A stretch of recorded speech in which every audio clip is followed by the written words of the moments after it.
नमस्कार, आप देख रहे हैं द न्यूज पॉइंट और मैं हूं आपके साथ तान्या।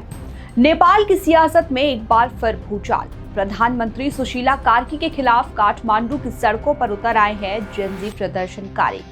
उनका कहना है कि जिसे बैठाया है उसे हटाने में वक्त नहीं लगेगा। आरोप है कि बिना पीएम के सलाह लिए मंत्रियों ने नियुक्ति कर दी। अब सवाल ये उठता है कि क्या नेपाल की राजनीति में युवा पीढ़ी अब निर्णायक शक्ति बनने जा रही है। नेपाल की राजधानी काठमांडू, जहां हाथों में बैनर और चेहरे पर गुस्सा लेकर हजारों युवा प्रदर्शन में जुट गए। ये सभी नेपाल की नई पीढ़ी यानी जेनजी के प्रतिनिधि हैं, जिन्होंने प्रधानमंत्री सुशीला कार्की से तत्काल इस्तीफे की मांग कर डाली। उनका कहना है कि कार्की ने मंत्रियों की नियुक्ति से पहले किसी से सलाह नहीं ली और यही उनके गुस्से की वजह बनी। आपको बता दें, सुशीला कार्की नेपाल की पहली महिला प्रधानमंत्री हैं।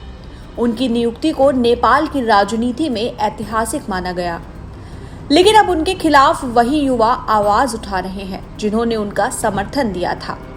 सवाल ये है कि अचानक ऐसा क्या हुआ कि भरोसा समर्थन में बदल गया।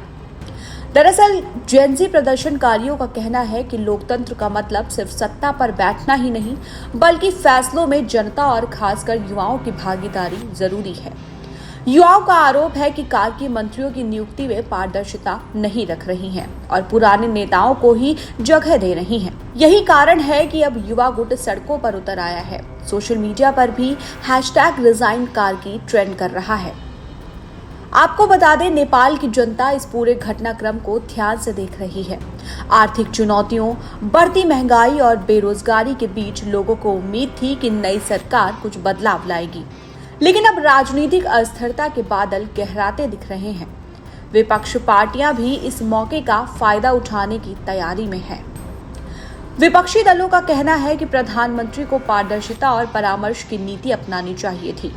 वहीं सत्ता पक्ष का दावा है कि सरकार स्थिर है और पीएम इस्तीफा नहीं देंगी, लेकिन युवाओं का आंदोलन लगातार बड़ा होता जा रहा है।